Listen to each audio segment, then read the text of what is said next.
Comme invité ce soir, le ministre des Affaires étrangères et de la coopération internationale. Monsieur le ministre, pour faire simple, dites-nous pourquoi vous êtes là ce soir, pourquoi vous voulez vous adresser aux Maliens et que comptez-vous faire, ou du moins le gouvernement, après ce communiqué?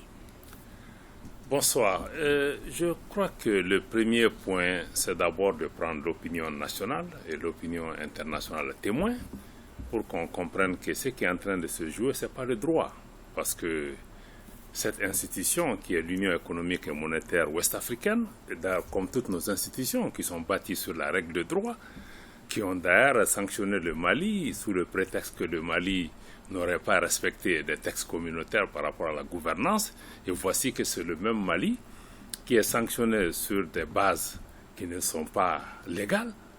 Nous l'avons dit, nous l'avons répété. Je crois que personne ne nous a écoutés jusqu'à ce que la Cour de justice de l'Union économique et monétaire ouest-africaine, qui est l'organe juridictionnel établi par notre propre organisation, qui saisit par le gouvernement du Mali pour examiner cette question, pour d'abord un sursis à exécution. Nous avons eu raison sur le fond, sur la forme, et maintenant, sur le fond, nous avons demandé une annulation. Je crois qu'à partir du moment où il y a cette décision, une décision de justice, si nous prétendons être dans un état de droit, et dans une organisation bâtie sur le droit, je crois que la première chose, c'est d'abord de se conformer aux décisions de justice. Vous vous imaginez que si c'était le Mali qui avait été sanctionné par cette institution et que le gouvernement n'est pas obtempéré, quel vacarme nous aurons eu au plan régional. Donc je crois que c'est pour d'abord indiquer qu'il y a une décision de justice qui a donné raison au Mali quand on a dit que cet acte était... Parce que ça a été une fabrication. Ça a été un montage parce que, nous l'avons dit et répété, la BCEAO, qui est l'organe monétaire de notre Union, auquel le Mali a librement consenti son droit d'émission monétaire, ne peut pas faire cela.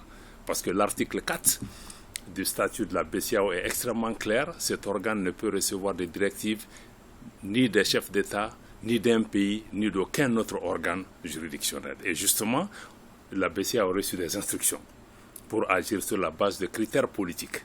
Or, la BCEAO, les seules sanctions qui sont prévues par la banque, ce sont des sanctions basées sur des critères économiques et financiers. Si un État manque un certain nombre de critères de convergence, on peut décider de lui retirer un certain nombre de financements. Donc, je pense qu'on est allé à ce niveau et je crois qu'à partir du moment où on est dans cette situation, que le Mali a raison, et nous pensons que ces sanctions devaient être immédiatement levées par la conférence des chefs d'État parce que ce sursis n'est d'ailleurs susceptible d'aucun recours.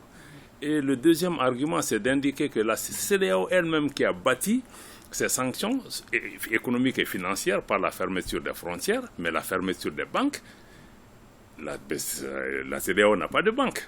Elle a utilisé le système de la BCEAO. À partir du moment où la Cour de justice dit que il faut stopper, même la CEDEAO devait lever cette mesure. Et je crois que ce n'est pas à ça que nous avons assisté et ces mesures sont maintenues injustement, ça affecte les populations et nous voulons dire d'ailleurs à toutes les organisations, que ce soit l'Union africaine, les Nations unies, l'Union européenne ou d'autres qui disent que nous nous alignons derrière ces organisations. À partir du moment où ces organisations sont dans des postures qui sont illégales et que tout le monde crie partout que nous sommes dans un état de droit, c'est pour montrer le paradoxe et même quelque part l'hypocrisie par rapport à ce type de situation que le gouvernement du Mali a décidé de pointer du doigt, de dire que voilà, ces pays ne respectent pas, ces institutions ne respectent pas l'état de droit et nos populations sont injustement frappées.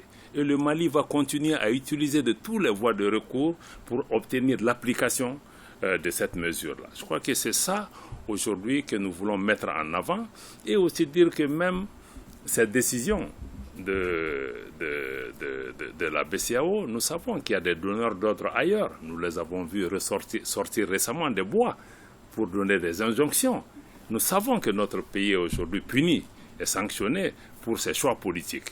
Je crois que c'est ça l'enjeu majeur aujourd'hui, mais je crois que ce sont des arguments qui sont totalement fallacieux et le gouvernement a décidé aujourd'hui de s'assumer et de prendre tout le monde à témoin pour dire que ce qui est en jeu, ce n'est pas l'état de droit, c'est un acharnement contre notre pays et ceci n'est pas acceptable.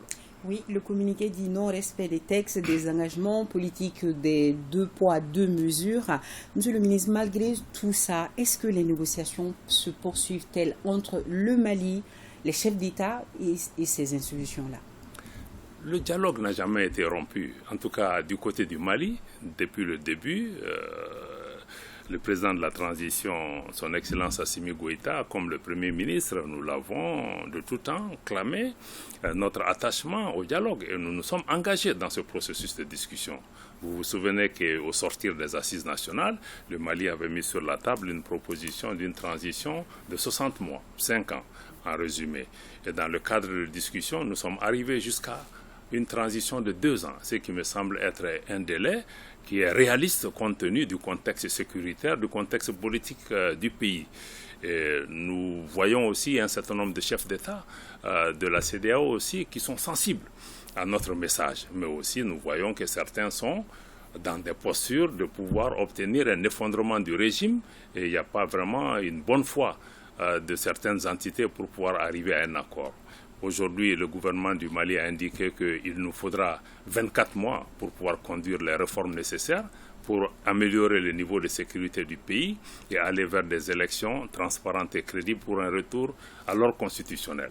Nous en sommes là et nous continuons par rapport à cette position qui a été tenue. Et nous restons ouverts au dialogue, mais nous pensons qu'aujourd'hui, ça c'est un minimum pour nous permettre vraiment d'atteindre des objectifs qui ont été assignés par les assises nationales, mais aussi par la réalité du terrain au Mali que nous connaissons tous. Une dernière question, Monsieur le ministre. Les populations suivent la situation, on le sait. Alors, quelle posture doivent-elles adopter malgré la situation très difficile qu'elles vivent aujourd'hui avec ces sanctions-là qui continuent?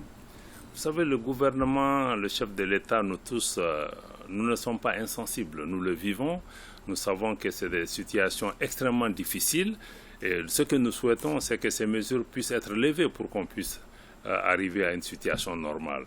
Mais aussi, ce que nous souhaitons, c'est de faire en sorte que le pays sorte de cette situation, qu'on ne retombe pas le lendemain par rapport à cela. Des efforts sont en cours. Le gouvernement est en train de déployer des efforts énormes pour pouvoir maîtriser les prix, pour pouvoir sécuriser un certain nombre de corridors.